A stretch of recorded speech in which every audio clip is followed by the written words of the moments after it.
ಶ್ರೀರಾಮಕೃಷ್ಣ ನಮಸ್ತೆ. ಯುಗಾವತಾರ ಶ್ರೀರಾಮಕೃಷ್ಣ ಗ್ರಂಥಾಧ್ಯಯನಕ್ಕೆ ತಮ್ಮೆಲ್ಲರಿಗೂ ಸ್ವಾಗತ. ಒಮ್ಮೆ ರಾಮಕುಮಾರ ಕಾರ್ಯಾರ್ಥವಾಗಿ ಕಲ್ಕತ್ತಕ್ಕೆ ಬಂದಿದ್ದವನು ಒಂದು ಮುಂಜಾನೆ ಗಂಗೆಯಲ್ಲಿ ಸ್ನಾನ ಮಾಡುತ್ತಿದ್ದ. ಅದೇ ಸಮಯಕ್ಕೆ ಒಬ್ಬ ಶ್ರೀಮಂತನೂ ತನ್ನ ಸಂಸಾರ ಸಮೇತವಾಗಿ ಅಲ್ಲಿಗೆ ಸ್ನಾನಕ್ಕೆ ಬಂದ. ಆತನ ಹೆಂಡತಿ ಪಲ್ಲಕ್ಕಿಯಲ್ಲಿ ಕುಳಿತಿದ್ದಳು. ಅವಳು ಸ್ನಾನ ಮಾಡುವುದು ಇತರರ ಕಣ್ಣಿಗೆ ಬೀಳದಂತೆ ಆ ಪಲ್ಲಕ್ಕಿಯನ್ನೇ ನೀರಿಗಿಳಿಸಲಾಯಿತು. ಅದರೊಳಗಿಂದಲೇ ಸ್ನಾನ ಮುಗಿಸಲಿ ಎಂದು. ಹಳ್ಳಿಯಲ್ಲಿ ಹುಟ್ಟಿ ಬೆಳೆದ ರಾಮಕುಮಾರನಿಗೆ ಇದು ವಿಚಿತ್ರವಾಗಿ ಕಂಡಿತು.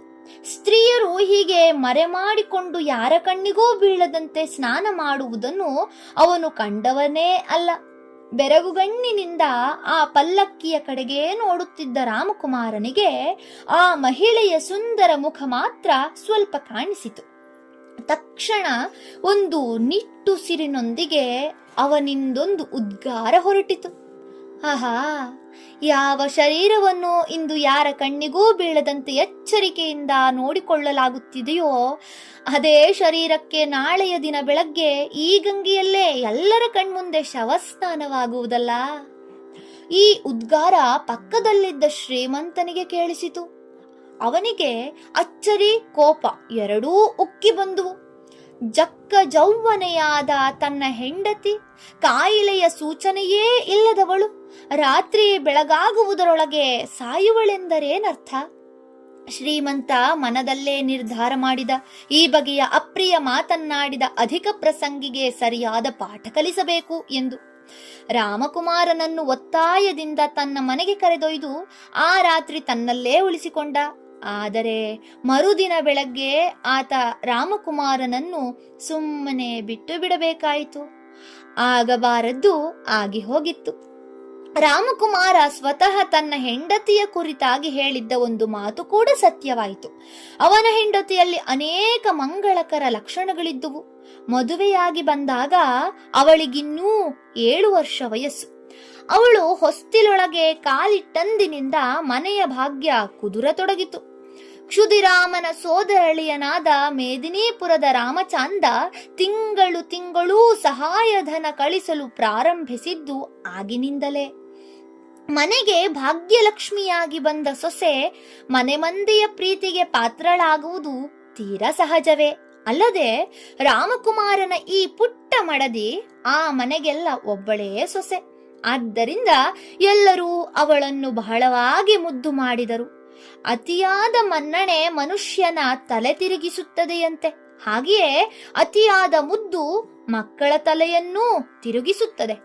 ಈಗ ರಾಮಕುಮಾರನ ಮಡದಿಯ ವಿಷಯದಲ್ಲೂ ಹಾಗೆಯೇ ಆಯಿತು. ಅವಳಲ್ಲಿ ಎಷ್ಟೇ ಶುಭ ಲಕ್ಷಣಗಳಿದ್ದರೂ ಅತಿ ಮುದ್ದಿನ ದುಷ್ಪರಿಣಾಮವಾಗಿ ಅವಳು ಹಠಮಾರಿಯಾದಳು. ಮುಟ್ಟಿದರೆ ಮುನಿಯಂತಾದಳು. ಇದು ಎಲ್ಲರ ಗಮನಕ್ಕೆ ಬಾರದಿರಲಿಲ್ಲ.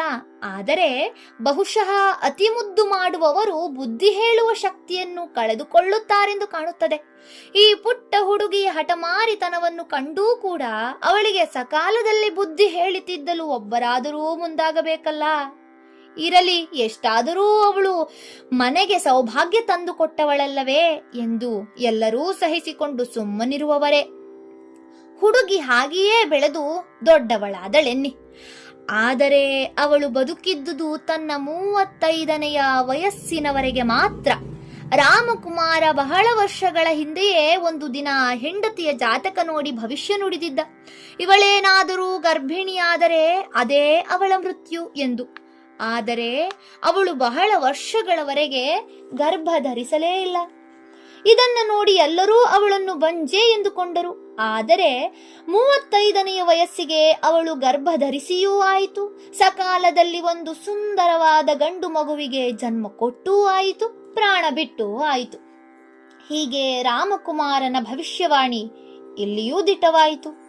ಆ ತಬ್ಬಲಿ ಮಗುವಿಗೆ ಅಕ್ಷಯರಾಮ ಎಂದು ಹೆಸರಿಟ್ಟರು. ಕ್ಷುದಿರಾಮನದು ದೈವಿಕ ವ್ಯಕ್ತಿತ್ವ ಎನ್ನುವುದನ್ನು ನಾವು ಹಿಂದಿನಿಂದಲೂ ನೋಡುತ್ತಲೇ ಬಂದಿದ್ದೇವೆ.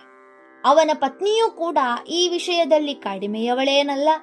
ಅವಳದ್ದೂ ಬಗೆ ಬಗೆಯ ದೇವದೇವಿಯರ ದರ್ಶನವಾಗುವಷ್ಟು ದೈವೀ ಗುಣ ಸಂಪನ್ನವಾದ ವ್ಯಕ್ತಿತ್ವ.